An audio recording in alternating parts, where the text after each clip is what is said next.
ఓం గురుభ్యో నమః. శ్రీరామకృష్ణ జీవిత చరిత్ర. రచన స్వామి చిరంతనానంద. గురుదేవుల అవసానం, మహాసమాధి అనే అధ్యాయంలో ఉన్నాం మనం. శ్రీరామకృష్ణులు సూచనపై ఆయన సొంత వ్యయాన్నంతా బలరాం బోసు నెలకి 80 రూపాయలు ఇంటి అద్దెను సురేంద్రుడు కూడా భరించసాగారు. భక్తురాలు శ్రీరామకృష్ణుల అన్నగారి కుమార్తె అయిన లక్ష్మీదేవి శారదాదేవికి ఆమె చేస్తున్న సేవలలో చేదోడు వాదోడై మెలగసాగింది. శశిధర పండితుడు ఈ సమయంలో ఒకరోజు శ్రీరామకృష్ణులను సందర్శించడానికి వచ్చి ఆయనతో ఇలా అన్నాడు: మహాశయ, సంకల్ప బలంతోనే మీ వంటి సిద్ధపురుషులు ఎలాంటి వ్యాధినైనా ఇట్టే నివారించుకోగలరు అని శాస్త్రాలు వక్కాణిస్తున్నాయి. బాధిస్తున్న శరీర భాగం మీద మీ మనసును కేంద్రీకరించి నయం కావాలని నిశ్చయించుకుంటే వ్యాధి కుదురుతుంది. మీరు అలా ఎందుకు చేయరాదు అని అడిగాడు. వెంటనే శ్రీరామకృష్ణులు ఇలా జవాబిచ్చారు: పండితుడివై ఉండి నువ్వు ఇలా అనాలోచితంగా మాట్లాడుతున్నావే? భగవదర్పితమైన ఈ మనస్సును ఈ తుచ్చ కళేబరం మీదకు ఎలా మరల్చగలను? పండితుడు నివ్వెరబోయి ఊరకుండిపోయాడు. అతను సెలవు పుచ్చుకుని వెళ్ళిపోయాక నరేంద్రుడు మరికొందరు శిష్యులు తమ కోసమైనా వ్యాధి నయం చేసుకోమని గురుదేవులను వేడుకున్నారు. అంతా అమ్మ సంకల్పం అని ఆయన అందుకు ఎంతో ప్రతిఘటించినా నరేంద్రుడి వినమ్రతచే చివరికి వారి అభీష్టాన్ని జగజ్జననికి నివేదించడానికి అంగీకరించారు. కాసేపైనాక శ్రీరామకృష్ణులు నరేంద్రుడితో ఇలా అన్నారు: ఈ బాధ వలన ఏమీ తినలేకపోతున్నానని కాస్త తినేటట్లు చేయమని అమ్మతో చెప్పాను. ఆమె మిమ్మల్ని అందరినీ చూపి, ఎందుకు ఇన్ని నోళ్ల ద్వారా నువ్వు తింటున్నావు కదా అన్నది. సిగ్గుతో ఇక మాట్లాడలేకపోయాను. గురుదేవుల వచనాలు విని నరేంద్రాదులు నిశ్చేష్టులయ్యారు. ఆహా, ఏం శరీర విస్మృతి, ఏం అద్వైత తత్వానుభవం! భక్తి మార్గంలోనూ అద్వైత వేదాంత శిఖరాన్ని అధిరోహింపవచ్చు అనడానికి ఇది పరమ నిదర్శనం కదా. హోమియోపతి వైద్యులలో మరో సుప్రసిద్ధుడైన రాజేంద్రలాల్ దత్త శ్రీరామకృష్ణుల వ్యాధిని గురించి విని తన మిత్రుడైన మహేంద్రలాల్ అనుమతితో చికిత్స చేయసాగాడు. ఆ చికిత్స వలన తాత్కాలికంగా గుణం కనపడింది. ఆ సమయంలో ఒకరోజు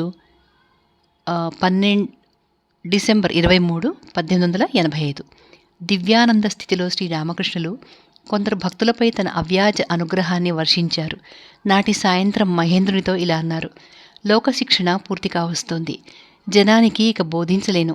సర్వం రామమయంగా కనిపిస్తోంది. ఎవరికి బోధించాలి అని ఒక్కొక్కప్పుడు తోస్తోంది.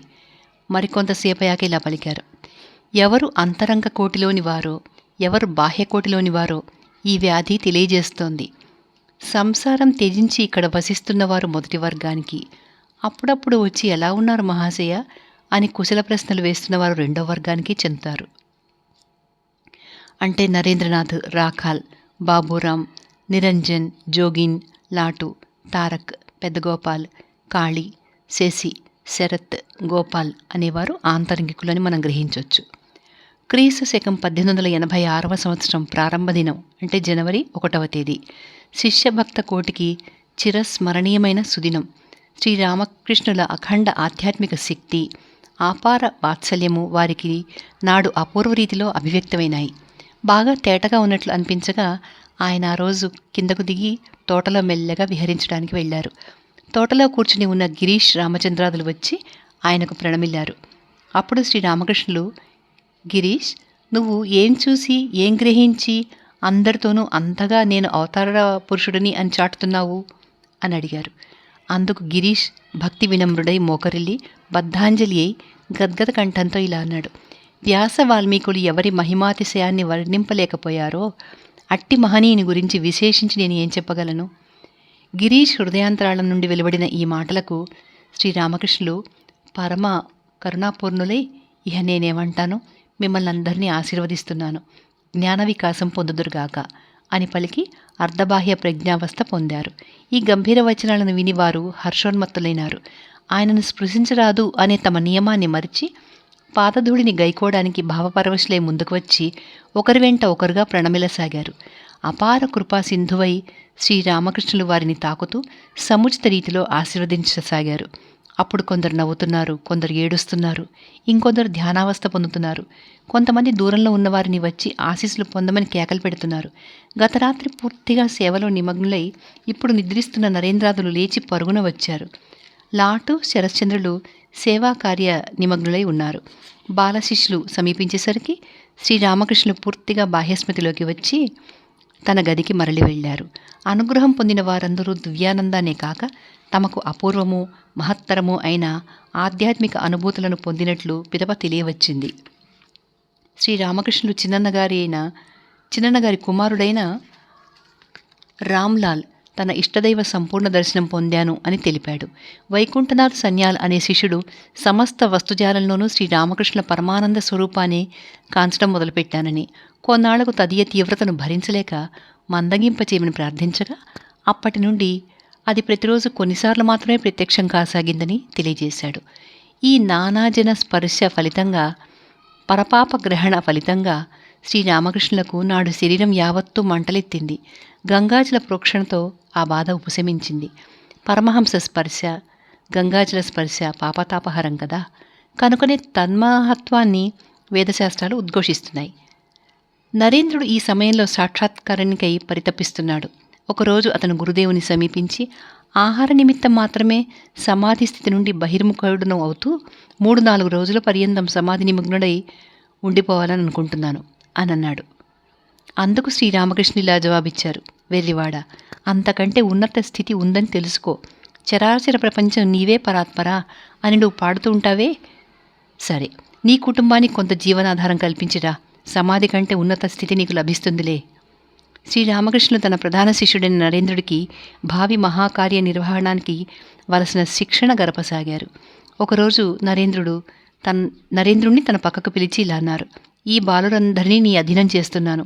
వీరు సాధనలు వీడక కొనసాగించేటట్లు, ఇక తిరిగి ఇళ్లకు మరలకుండా ఉండేట్లు చూసుకో. భావి సన్యాస జీవితానికై బాలశిష్యులను శ్రీరామకృష్ణులు సంసిద్ధులను చేయసాగారు. గురుదేవుల పనుపున వారు ఒకరోజు భిక్షాటన చేసి బియ్యం మొదలైనవి తెచ్చి వండి ఆయనకు సమర్పించారు. ఆయన 2-3 మెతుకులు నోట వేసుకుని పరమానందంతో, బాప్రే, ఇది పరమ పవిత్ర ఆహారం అంటూ వ్యాఖ్యానించారు. కంఠవ్రణం కారణంగా దారుణ బాధను అనుభవిస్తున్న శ్రీరామకృష్ణులు చిరునవ్వుతో, మనసా, దేహం దాని బాధ పరస్పరం చూసుకొనివ్వు, నువ్వు మాత్రం సదా ఆనందంలో నిమగ్నమై ఉండు అని అర్థం వచ్చే పాట పాడేవారు. భక్త బృందాన్ని ఉద్దేశిస్తూ ఒకరోజు ఆయన, మీరు విలపిస్తారని ఈ బాధనంతా సహిస్తున్నాను. ఈ దారుణయాతన అనుభవించడం కంటే శరీరం గతించడమే మేలని మీరంతా అంటే అందుకు సంసిద్ధుడను అని మెల్లమెల్లగా అతి కష్టం మీద మహేంద్రుడితో చెప్పారు. తన అనంత ప్రేమ విలసిత వీక్షణాలను సాన్నిధ్యంలోని వారి మీద పరుపుతూ శ్రీరామకృష్ణులు ఒకరోజు దేవీ సంకల్పాన్ని గురించి ప్రస్తావించారు. తల్లి పిల్లలను బుజ్జగించే రీతిలో రాఖాల్ను, నరేంద్రుణ్ణి బుజ్జగిస్తూ మహేంద్రుడితో ఇలా అన్నారు: ఈ శరీరాన్ని మరికొన్ని రోజులు నిలపగలిగితే ఇంకా అనేకులు ప్రబోధం పొందుతారు. తక్షణం మౌనం వహించి మళ్ళీ ఇలా పలికారు: కానీ అది అమ్మ సంకల్పం కాదు.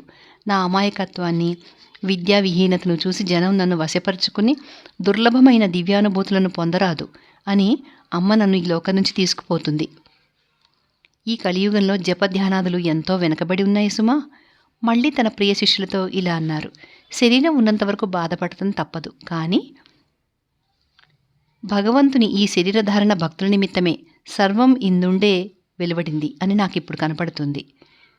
నరేంద్రుడి చూసి సైగతో, తెలిసిందా, సమస్త సృష్టిజాతం మీలో నుండే ఉద్భవించింది అని నరేంద్రుడు పలకగా శ్రీరామకృష్ణులు దివ్యమందహాసం అందుకు సమాధానంగా భాషించింది. ఆ చిరునవ్వుతో ఆయన యథార్థ వ్యక్తిత్వ సూచనలు పొంగిపొరలాయి.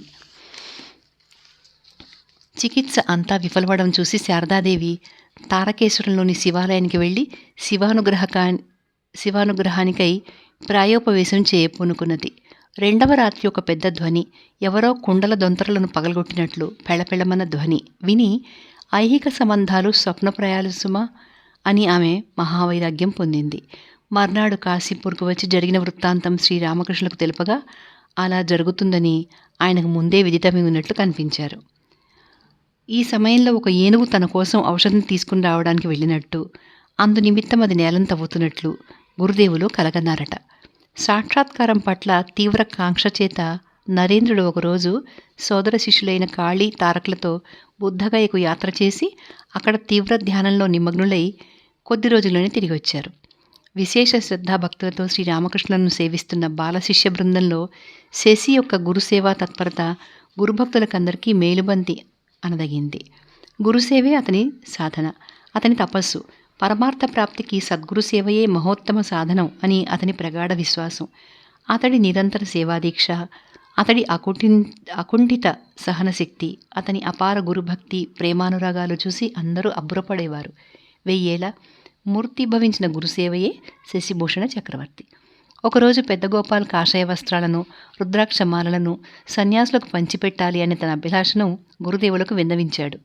అప్పుడు ఆయన తన బాలశిష్యులను చూపుతూ ఇలా అన్నారు: వీరికంటే ఉత్తమ సాధువులు నీకు మరెక్కడ లభించరు, వాటిని వారికే ఇవ్వు.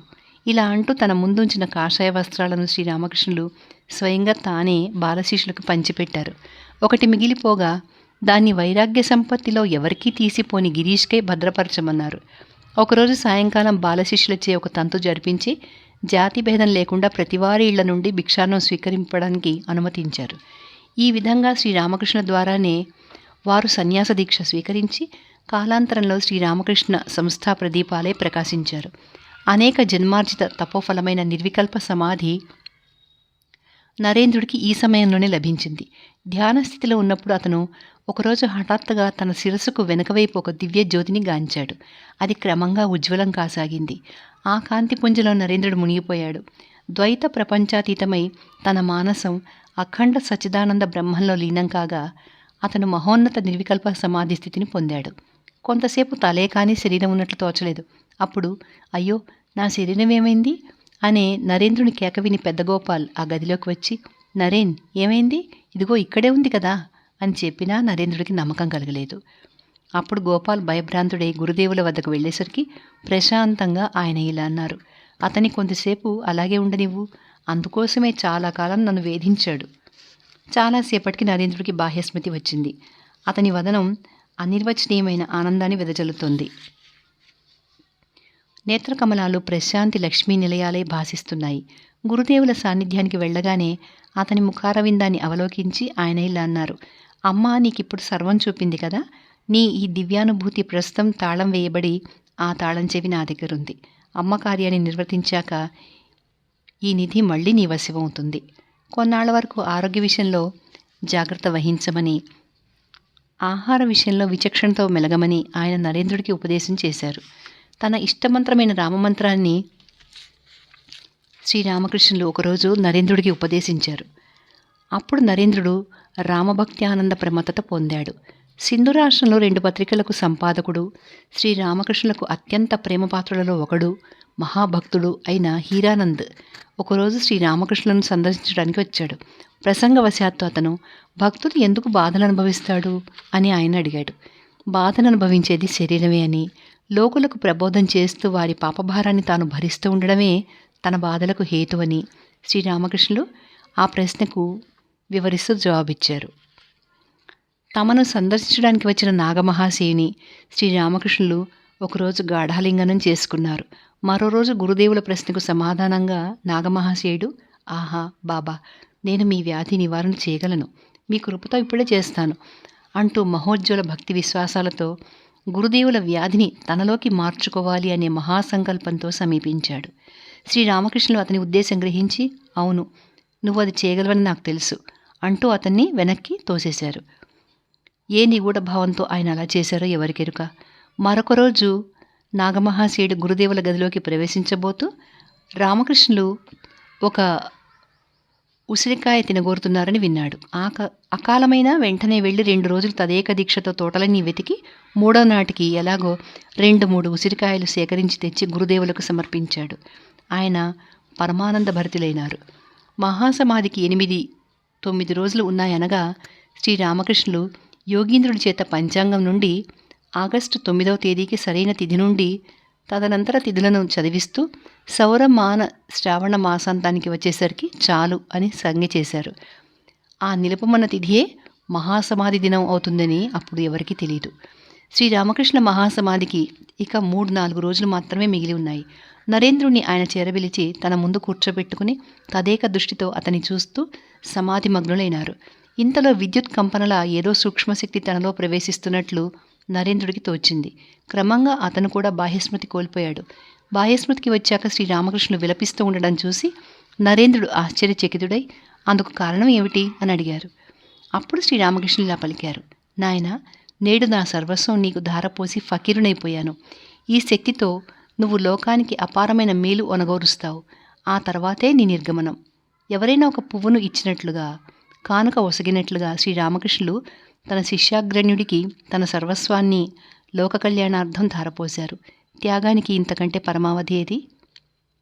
శ్రీరామకృష్ణ నరేంద్రనాథులు ఈ మహాక్రియ మూలంగా అపూర్వ ఐక్యం పొందగా తదీయ వ్యక్తిద్వయ వాహిని సంయోగ సంజనిత దివ్య ప్రభావమే సనాతన ధర్మ సముద్ధరణ, భారతదేశోద్ధరణలకే కాక మానవాళి పునరుద్ధరణకు మహోత్తమ సాధనభూతమై అచిరకాలంలోనే వివేకానంద స్వరూపాన జగద్విఖ్యాతమైంది. విశ్వాసం సుదృఢమవడానికి ముందు ఎంత వారికైనా అనేక శంకలు కలుగుతాయి. శ్రీరామకృష్ణులు తాను అవతారమూర్తిని అని తెలపడాన్ని గురించి పై సంఘటన జరిగిన 2 రోజుల పిదప నరేంద్రుడు తనలో ఇలా తలపోశాడు.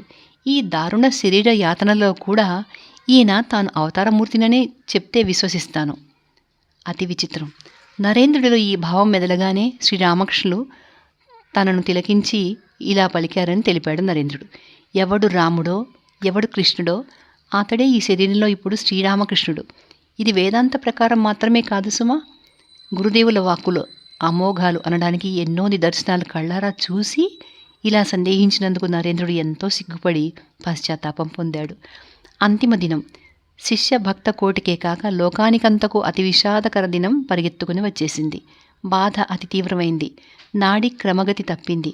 సూర్యాస్తమయానికి కొంచెం ముందు ఊపిరి పీల్చడం ఆయనకు కష్టమైంది. దుఃఖంతో భక్తులు విలపించారు. గురుదేవుల శయ్య పక్కన వాళ్ళు నిలబడే ఉండిపోయారు. సాయంకాలం ఆకలి వేయగా ఆయన కాస్త జావ మాత్రం మింగగలిగారు. 2 భక్తులు ఆయనకు విసరసాగారు. హఠాత్తుగా ఆయన సమాధిమగ్నులైనారు. శరీరం కొయ్యబారింది. అర్ధరాత్రి దాటాక శ్రీరామకృష్ణులు బాహ్యస్మృతిలోకి వచ్చి చాలా ఆకలి వేస్తోందన్నారు. పరిచారకుల సహాయంతో లేచి కూర్చుని గిన్నెడు జావ అనాయాసంగా త్రాగేశారు. త్రాణ వచ్చిందన్నారు. ఇంత సులువుగా గురుదేవులు ఆహారం పుచ్చుకుని ఎన్నో రోజులైంది. నరేంద్రుడు నిద్రించమన్నాడు. ఇటీవల కానరాని విస్పష్ట స్వరాన శ్రీరామకృష్ణులు ముమ్మారు కాళీనామం ఉచ్చరించి మెల్లగా పడుకున్నారు.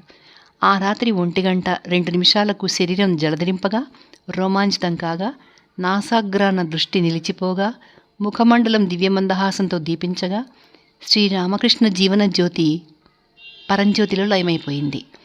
యుగ సంప్రదాయ ప్రవర్తకుడు, సర్వధర్మ సమన్వయమూర్తి, లోకాదర్శ స్వరూపుడు దేహం వీడి సచ్చిదానంద పరబ్రహ్మైక్యం చెందారు.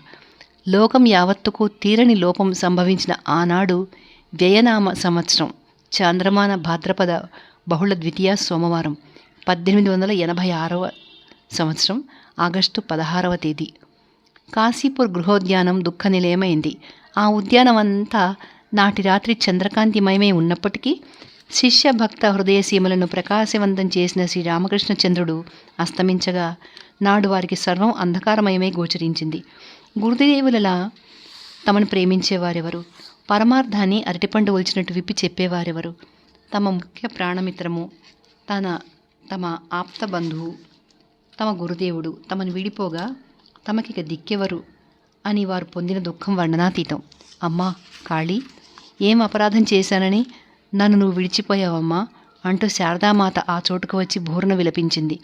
సాక్షాత్తు జగజ్జననియే శ్రీరామకృష్ణులు అనే ఆమె భావం ఈ వాక్కులలో మారుమోగుతున్నది కదా.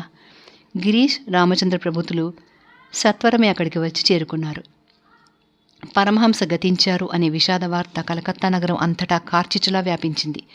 కడసారి పరమహంసల వారి దివ్యముఖావలోకనానికై నానా దిక్కుల నుండి రాసాగిన జనంతో ఆ భవన ప్రదేశమంతా ఉదయాన్నే నిండిపోయింది.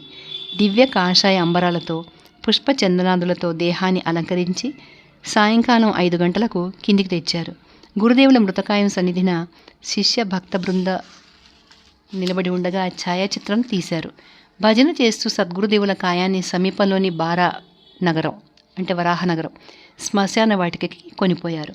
ఆ మహాభక్త జన సమ్మేళనంలో హిందూ, బౌద్ధ, క్రైస్తవ, మహమ్మదీయాది మత పతాకాలు ఎగురుతూ శ్రీరామకృష్ణ జీవితాన సర్వమత సామరస్యం ఎలా రూపుదాల్చిందో చెప్పుకోబడుతున్నాయి. గురుభక్తులు అందరూ వచ్చి సాష్టాంగ వందనాలు చేశారు. పిదప కాయాన్ని చితి మీద ఉంచారు. త్రైలోక్యనాథ్ సన్యాల్ సముచిత గీతాన్ని ఆలాపించాడు. పరమపావనమైన ఆ శరీరాన్ని తన కడుపున ఇముడ్చుకుని పావకుడు ప్రజ్వలించాడు. కొన్ని ఘడిలలో దహనకాండ ముగిసింది. పవిత్ర సార్థక నామంచే, పవిత్ర పరమాదర్శ జీవితం చేత, పవిత్ర మహిమాన్విత వ్యక్తిత్వం చేత అమృతాత్ములైన శ్రీరామకృష్ణులు గతించారనుకోవడం సబబా? సశరీరులై ఉన్నా అశరీరులై ఉన్న ఆ పరమపావనాత్ముడే కదా తమ జీవన నౌక ధృవతార.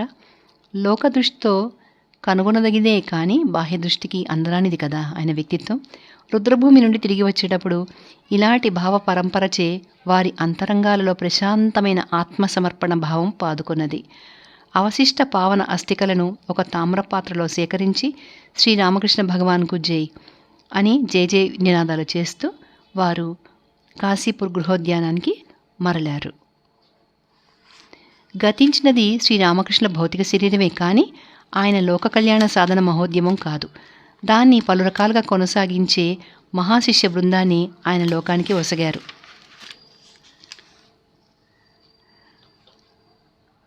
గురుదేవుల స్మారక చిహ్నాలైన అస్థికలను సముచిత రీతిలో పదిలపరిచే విషయంలో బాలశిష్యులకు, గృహస్థ భక్తులకు భేదాభిప్రాయాలు తలెత్తాయి. అస్థికలలో అధిక భాగం నిత్య పూజార్థం బాలశిష్యులు బలరాం ఇంటికి పంపించారు. సాధ్యమైనంత త్వరలో వాటిని గంగా తీరంలో ఒకచోట సమాధి చేయాలి అని వారి సంకల్పం. అస్థికలలో మిగిలిన భాగం కలకత్తా సమీపంలోని కాకూర్ఘాచి అనే పేటలో రామచంద్రుడికి చెందిన తోటలో శ్రీకృష్ణ జన్మాష్టమి నాడు గృహస్థ భక్తులు సమాధి చేశారు. ఆ సమాధికి నిత్య పూజాధికాలు రామచంద్రుడు ఏర్పాటు చేశాడు. బాలశిష్యులు ఈ సమాధి కార్యక్రమంలో విశేష శ్రద్ధాభక్తులతో పాల్గొన్నారు. శ్రీరామకృష్ణ దేవాలయంతో శ్రీరామకృష్ణ యోగోద్యానం అనే ఒక చక్కటి శ్రీరామకృష్ణాశ్రమం కాలాంతరాన ఇక్కడ వెలిసింది. శ్రీరామకృష్ణ మహాసమాధి అనంతరం శ్రీ శారదాదేవి కొందరు భక్తులు భక్తురాండ్రతో కలిసి బృందావన యాత్ర చేసి తన దుర్భర దుఃఖాన్ని అక్కడ తీవ్ర తపస్సాధనలో మరవడానికి ప్రయత్నించింది. శ్రీరామకృష్ణులు ఆమెకు ప్రత్యక్షమై ఇలా పలికారు: ఎందుకు ఇంతగా విలపిస్తున్నావు? ఎక్కడికి వెళ్ళిపోయానని భావిస్తున్నావు? ఒక గది నుండి మరో గదికి, అంతే. 1 సంవత్సర కాలం గడిచాక ఆమె కామార్పుకూరుకు మరలి వెళ్ళింది.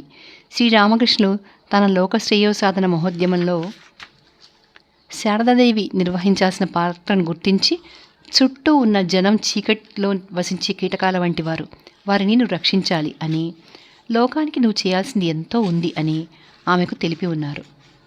స్వగ్రామంలోనూ కలకత్తాలను ఆమె గడపసాగిన మహోదాత్త జీవితం ఈ దివ్యవాక్య సాఫల్యమై దీపించింది. భగవన్ మాతృత్వాన్ని లోకానికి నిరూపించడానికి ఆయన నన్ను ఈ ఇలలో దిగవిడిచారు అని ఆమె ఒక సందర్భంలో తెలిపింది. వేలాది మంది జనం, వారిలో అనేకులు స్త్రీలు ఆమె వలన ఉపదేశ ప్రబోధాలు పొంది ధన్యులైనారు. శ్రీరామకృష్ణ మఠ సేవా సంఘోదయానికి ఆమె ఎలా మూల సాధన భూతురాలైందో, ఆమె మహోదార మాతృహృదయం ఎలాంటిదో ఆమె ప్రసంగాల్లోనే మనం వినవచ్చు. శ్రీరామకృష్ణ బాల సన్యాస శిష్యుల బసకై సృజేంద్రనాథ్ మిత్ర మహోదార హృదయంతో వరాహ నగరంలోని ఒక ఇంటిని అద్దెకు పుచ్చుకున్నాడు.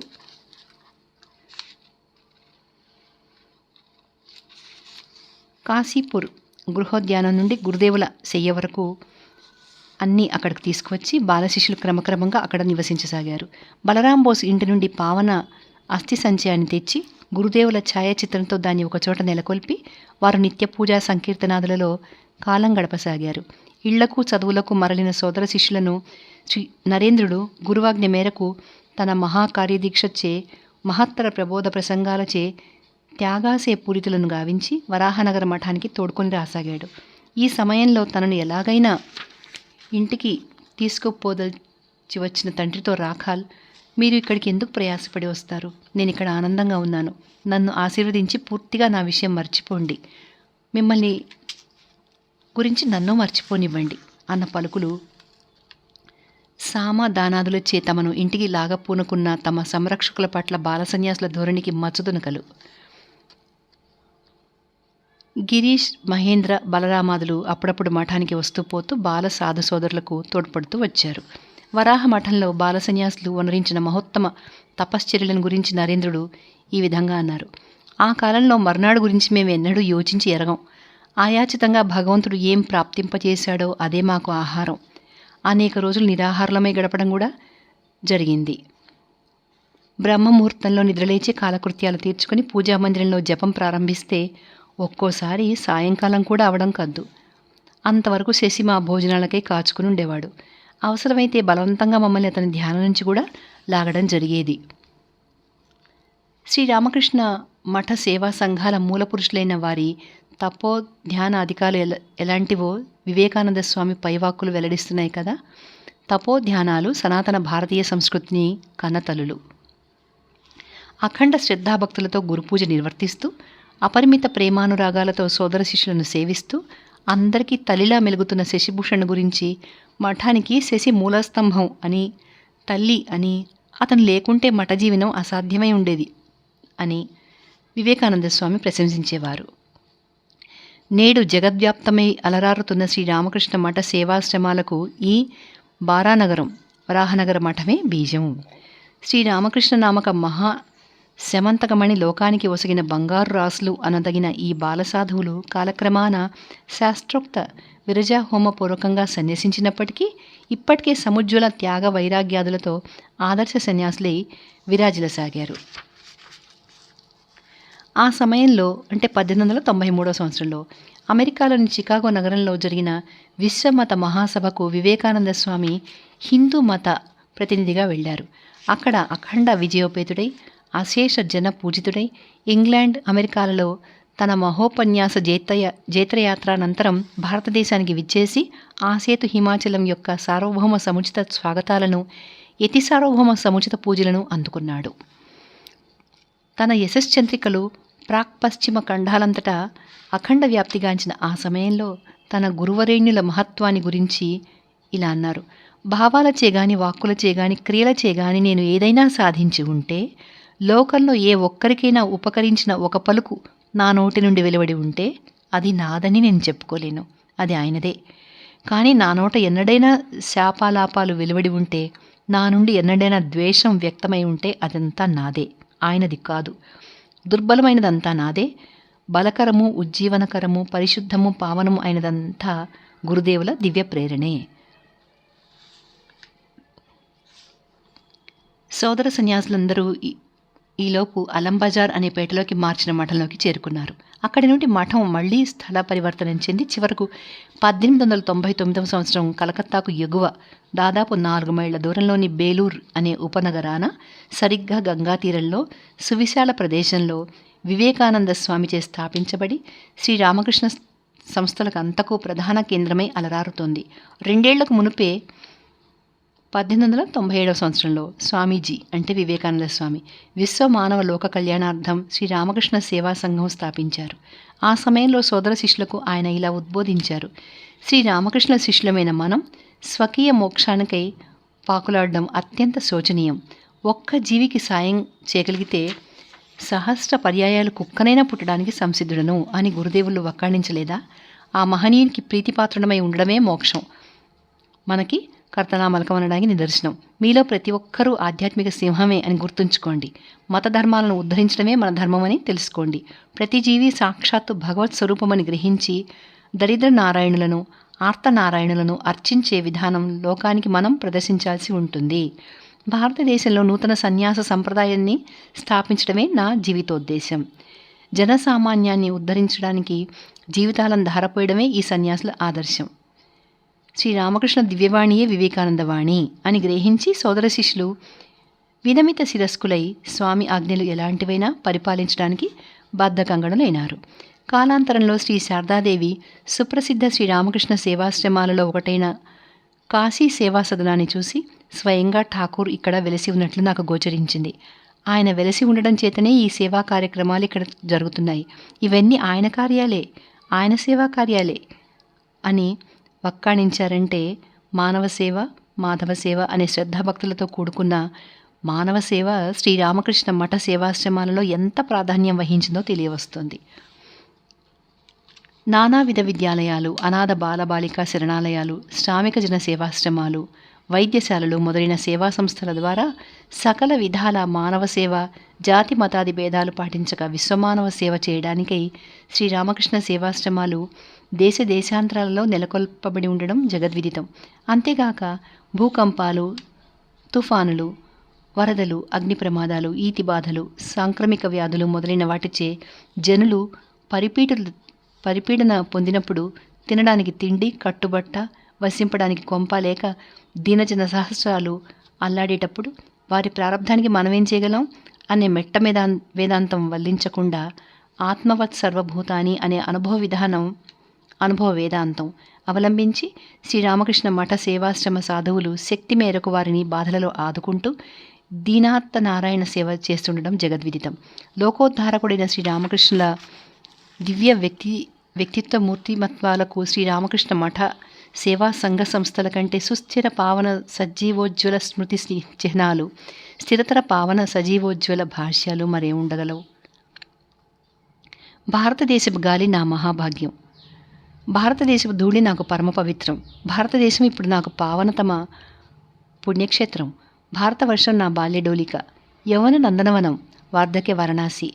భారతవర్షం నశిస్తే ప్రపంచంలోని పారమార్థిక యావత్తూ నశిస్తుంది. నైతిక ధార్మిక సంపద అంతా నశిస్తుంది. వాటి తావున ధనం అనే పురోహితునితో స్పర్ధ, వంచన, బలాత్కారాలు అనే ఉపచారాలతో, మానవాత్మ అనే బలితో, కామభోగాలు అనే స్త్రీ పురుష దేవతలు ఏలుబడి సాగిస్తారు. అలాంటిది ఎన్నడూ జరగరాదు. నమ్మండి నా మాట. భారతదేశం ఉద్ధరించబడి తీరుతుంది. జనసామాన్యము, పేదలు సుఖజీవనం సాగించి తీరతారు. ఇది విధాయకం, ఈశ్వరాజ్ఞ. ఆనందించండి. ఆధ్యాత్మిక వాహిని బయలువెడలింది. అపారము, అప్రతిహతము, సర్వాప్లవము అయిన ఆ దివ్యవాహిని మన మాతృభూమి మీద ప్రవహించడం నాకు ప్రత్యక్షంగా కనిపిస్తోంది. మన భారతమాత మళ్ళీ నిద్రపోదు. ఏ బాహ్యశక్తి ఆమెను ఇంకా నిరోధింపజాలదు. అఖండ భరతశక్తి విజృంభిస్తోంది. భారతదేశం పునరుద్ధరణకే శ్రీరామకృష్ణుల ఆగమనం. ఆయన జీవితం దివ్యజ్యోతి. ఆయన శాంతిదూత. ఆయన ఆవిర్భవించిన నాడే సత్యయుగం ఆరంభమైంది అనే శ్రీరామకృష్ణ శిష్యాగ్రగణ్యవాణి ధీర వీర గంభీర సుస్థిరోదార వివేకానందవాణి ఘోషిస్తోంది. శ్రీరామకృష్ణ ఆలయాలలోనూ జన్మదినోత్సవాదులలోనూ ఆయన స్తుతి పూజాధికారులలోనూ మన కర్తవ్యం చెల్లిపోయిందని అనుకోకండి. మనపూర్వకంగా ధృత్యోత్సాహాలతో శ్రీరామకృష్ణ మహోపదేశాలను పాటించి ధన్యులమవుదాంగాక. ఓం తత్సత్. శ్రీరామకృష్ణార్పణమస్తు. ఓం గురుభ్యో నమః. ఇంతటితో శ్రీరామకృష్ణ జీవిత చరిత్ర పూర్తయిందండి. ధన్యవాదాలు.